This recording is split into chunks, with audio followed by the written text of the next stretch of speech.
जय माता रानी। दोस्तों, आप समस्त श्रोतागण का आपके YouTube चैनल जीवन अमृत पर हार्दिक अभिनंदन है। अभी नवरात्र चल रहे हैं और इस दौरान महा दुर्गा जी का स्तोत्र, चालीसा या दुर्गा सप्तशती का पाठ या फिर देवी भागवत पुराण सुनना भी चाहिए, पढ़ना भी चाहिए। इससे माता की असीम कृपा प्राप्त होती है। जो लोग समय निकालकर पढ़ नहीं पाते हैं तो वो अगर कथा का श्रवण भी करें तब भी उन्हें उतना ही फल मिलता है जितना कि पढ़ने का। तो आप सबसे अनुरोध है कि कथा का श्रवण हमेशा पूर्ण कीजिए ताकि आपको उसका कुछ लाभ मिल सके। आप अगर मेरे चैनल पर पहली बार आए हैं तो मेरे चैनल को सब्सक्राइब करना बिल्कुल ना भूलें ताकि मेरे आने वाली वीडियोस की नोटिफिकेशंस हमेशा आपको मिलते रहे। आपका अगर कोई सुझाव हो तो आप मुझे कमेंट बॉक्स में लिख सकते हैं। कथा का आरंभ करने से पहले आप सभी से यही अनुरोध है कि आप सब कमेंट बॉक्स में जय माता रानी लिखकर एक सकारात्मक ऊर्जा का आदान प्रदान करें। आज के वीडियो में हम सुनने वाले हैं देवी भागवत पुराण का 17वां अध्याय। इस अध्याय में भगवती गीता के वर्णन में ब्रह्म योग का उपदेश, 5 भौतिक देह, गर्भस्थ जीव का स्वरूप तथा गर्भ में की गई जीव की प्रतिज्ञा, माया से आबद्ध जीव का गर्भ से बाहर आने पर अपने वास्तविक स्वरूप को भूल जाना, विषय भोगों की दुख मूलता तथा देवी भक्ति के महिमा का वर्णन किया गया है। हिमालय बोले, शिवे, यह पंचभूतात्मक देह ही दुख का कारण है क्योंकि उससे विलग जीव दुखों से प्रभावित नहीं होता। माता महेश्वरी, जिस देह को प्राप्त कर यह जीव पुण्य कार्य करके स्वर्ग प्राप्त करता है, वह यह देह किस प्रकार उत्पन्न होता है और यह जीव पुण्य के क्षीण होने पर पुनः पृथ्वी पर किस प्रकार उत्पन्न होता है, यदि आप मुझ पर कृपा रखती हैं तो उन बातों को शीघ्र ही विस्तार पूर्वक मुझे बतलाइए। इस पर माता पार्वती जी बोली, पृथ्वी, जल, अग्नि, वायु और आकाश, इन्हीं 5 महाभूतों से यह देह निर्मित है। इसलिए यह 5 भौतिक कहा गया है। उन पांचों में पृथ्वी तत्व तो प्रधान है और शेष 4 की उसके साथ सहभागिता मात्र है। गिरिराज, वह यह 5 भौतिक देह भी 4 प्रकार का कहा गया है, जिसे मुझसे समझ लीजिए। अंडज, स्वेदज, उद्विज और जरायुज, ये उसके भेद हैं। महाराज, उन्हें पक्षी, सर्प आदि अंडज हैं, मशक आदि स्वदेज हैं, वृक्ष, झाड़ी और सुषुप्त चैतन्य वाले उद्विज हैं और मनुष्य, पशु और जरायुज में आते हैं। शुक्र, रज आदि से नियमित देह को जरायुज समझना चाहिए। पुनः उस जरायुज को भी पुरुष, स्त्री तथा नपुंसक भेद से 3 प्रकार को मानना चाहिए। पर्वतराज, शुक्र की अधिकता से पुरुष होते हैं, रज की अधिकता से स्त्री होती है, उन दोनों की समानता से नपुंसक होते हैं।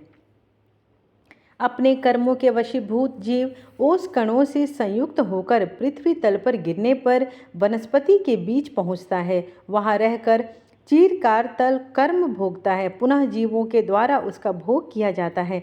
तदंतर पुरुष के देह में गुहेंद्रियों में प्रविष्ट होकर वह वीर्य रूप हो जाता है। उसी कारण से वह जीव भी वीर्य में सन्निष्ठ हो जाता है।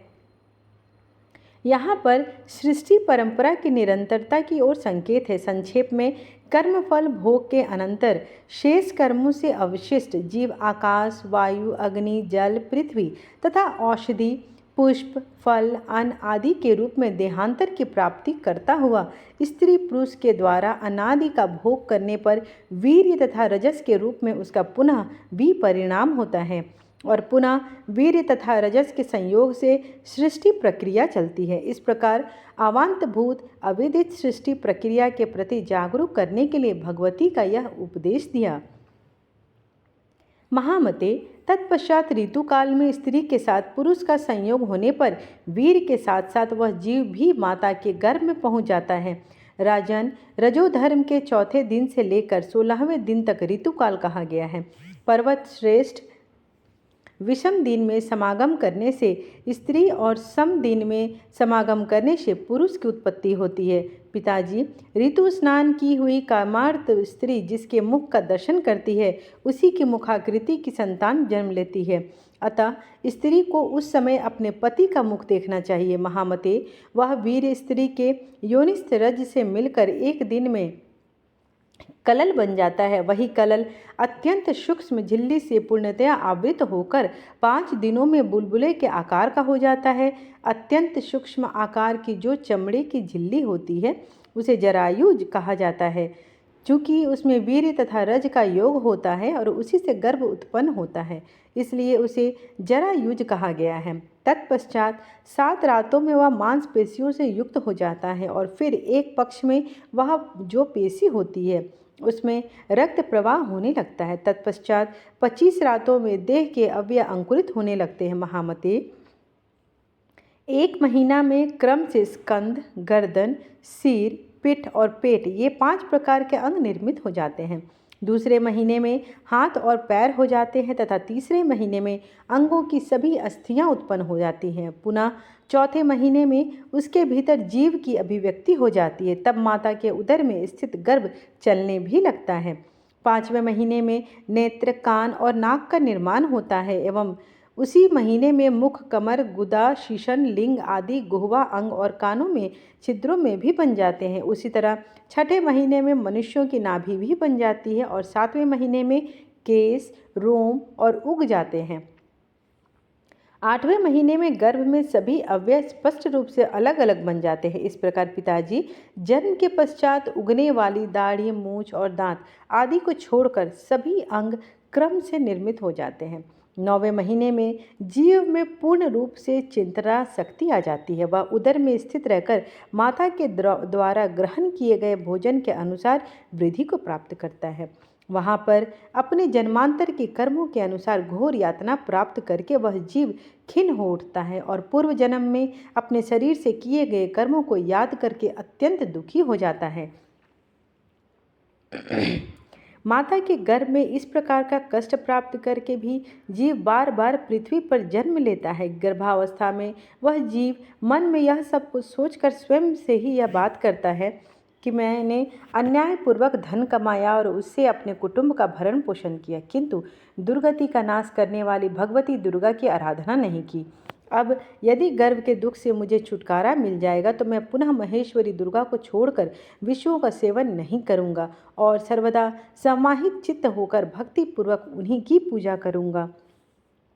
पुत्र, स्त्री आदि के मोह के वशीभूत होकर तथा सांसारिकता में अपने मन को आसक्त करने मैंने व्यर्थ में ही अनेक बार अपने अहित कर डाला है। इस समय उसी के परिणाम स्वरूप मैं यह असहनीय गर्भ दुख भोग रहा हूँ। अब मैं पुनः सांसारिक विषयों का सेवन नहीं करूँगा। इस प्रकार अपने कर्मानुसार अनेक प्रकार से दुखों का अनुभव करके वह जीव अपने अंगों में मेदा तथा रक्त लपेटे हुए और झिल्ली से आवृत होकर प्रसव वायु के वशीभूत योनि के अस्थि यंत्र से पीसा जाता है।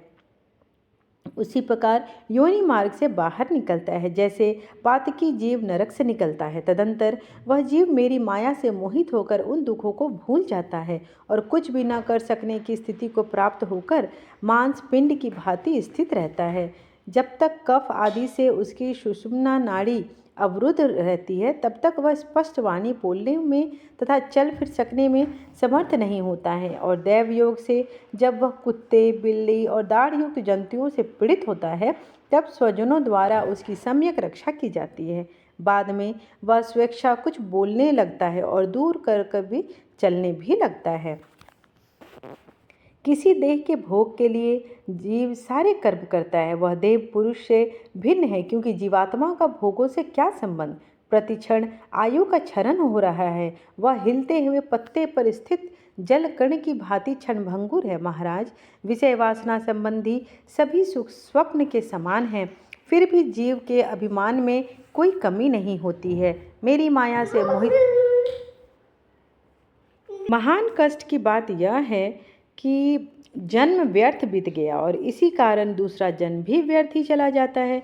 विषय भोगों का सेवन करने वालों का उद्धार होता ही नहीं है। अतः आत्म तत्व का विचार करके वासनात्मक सुख का परित्याग कर शाश्वत ऐश्वर्य से प्रभु का स्मरण करें ताकि माता का आशीर्वाद प्राप्त करें और कामना करते हुए मेरी उपासना में तत्पर रहना चाहिए। तभी ब्रह्मा से स्थिर संबंध बनता है।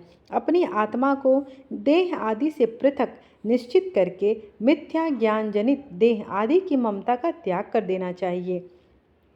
पिताजी, यदि आप सांसारिक दुखों से छुटकारा चाहते हैं तो एकाग्रचित होकर भक्ति पूर्वक मुझ ब्रह्म रूपिणी भगवती की आराधना कीजिए।